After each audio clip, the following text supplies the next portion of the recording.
The beautiful lady, Our Lady of Guadalupe. Look, I did it. Terry holds up a bright red paper flower.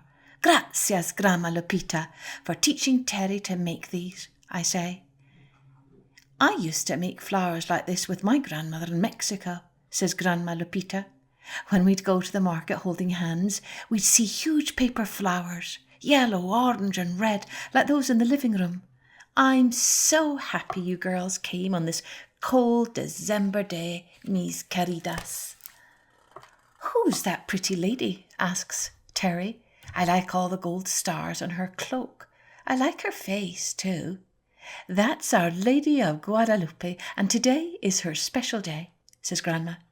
Every December, Rose and I make pretty flowers to put around the statue. And every December, Grandma Lupita tells me the story of Our Lady of Guadalupe.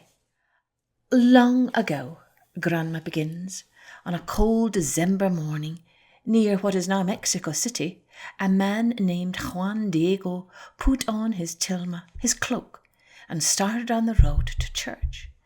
As he walked along, he heard lovely bird songs swirling through the air at the top of Tepeyac Hill. Curious, Juan Diego looked up. Suddenly all the birds were silent. Juan Diego heard only the wind. Then, at the top of the hill, Juan Diego saw a shining, bright light. Grandma carefully pulls the folded paper she's holding into red petals. Please don't stop, says Terry. What happened? Grandma smiles. Like morning sunlight, as if the sun had slid down to the earth, the hill glowed. In the middle of all that soft light was a beautiful lady, says Grandma, picking up the statue. Her cloak shone with stars. She was floating on a sliver of moon. Her skin was brown and beautiful. The lady smiled. Juan Diego wondered, who was this lady surrounded by light? Juan Diego, said the lady. Her voice was like a song, like river music. The lady asked Juan Diego to go visit the bishop in the nearby city and ask him to build a special church for her on the hilltop. She wanted a place where people could rest and pray. Juan Diego started down the dirt path. He was a good man and wanted to do as the lady asked, but he didn't know the bishop, who was a very important man. When Juan Diego arrived at the palace, many people were waiting to speak to the bishop. Juan Diego stood quietly. He waited and waited and waited. I don't want to disappoint the beautiful senora, thought Juan Diego. Finally, it was his turn to say a few words to the bishop. The bishop listened. He thought. But then he said he needed a sign, proof from La Hermosa Senora. Juan Diego wished he could build the church himself. He walked home slowly. He went softly by Tepeyac Hill, hoping he wouldn't see the lady again. He didn't want to tell her that the bishop was not ready to build her a church. Juanito, called the lady. Juan Diego looked up and saw the beautiful lady. Rays of light shone behind her. Then Juan Diego looked down sadly. Senora, I feel embarrassed, he said. The bishop asked me for a sign from you. Maybe you should ask a rich and important person to talk to the bishop. I am a poor man and have no influence. The kind lady smiled. Juanito, she said, you are a good man. I want you to go speak to the bishop again and ask him to build my church here on this hill. The next morning, Juan Diego again put on his tilma and went to see the bishop. He waited and waited and waited. He wanted to make the kind and beautiful senora happy. Finally, it was his turn. The bishop listened and said, Por favor, bring me a sign from the lady. Juan Diego left the bishop's palace. He walked softly by Tepeyac Hill, but again he heard a voice sweet as river music.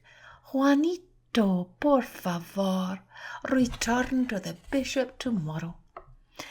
At night, Juan Diego sat on his favourite rock and looked up at his favourite stars and at the sliver of moon. He looked at the sky, his comfort night after night. He looked at the silhouettes of the volcanoes and hills.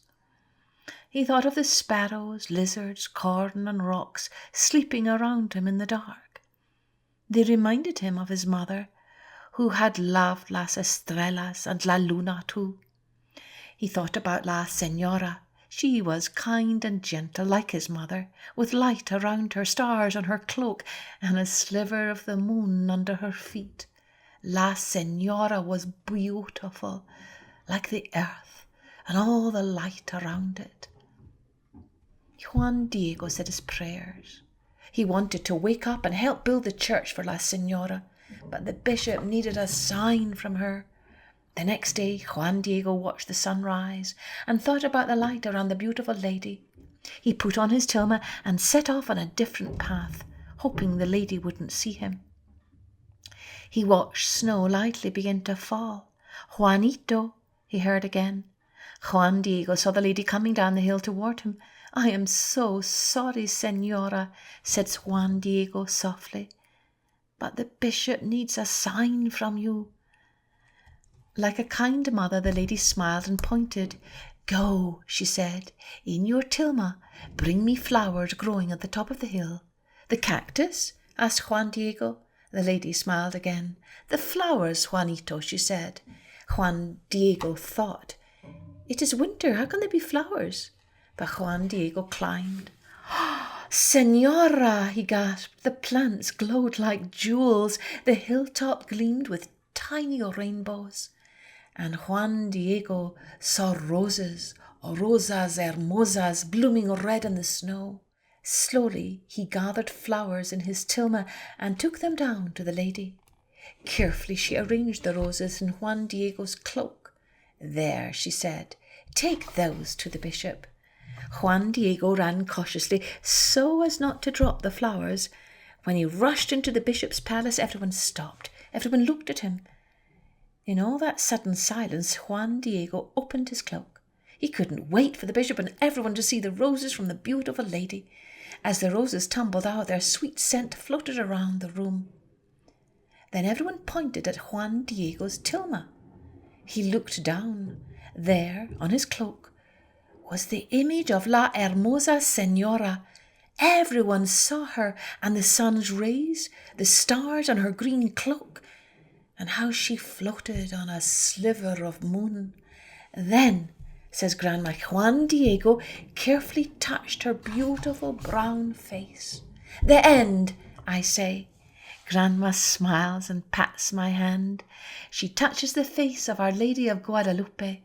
Grandma says, "Many people now visit Our Lady's famous church. They look up and see Juan Diego's tilma, and they see the gentle face of Our Lady of Guadalupe." Grandma, Terry and I put our flowers around the statue. "I love that story, Grandma," I say. "Your name is Lupita, so this is your special day too, right?" Grandma hugs me and says, "Rose, Terry, I have a surprise for you." She takes us to the kitchen. "Look," says Terry, "rose cookies." "They smell delicious, Grandma," I say. "Roses in December, a party to celebrate Our Lady of Guadalupe."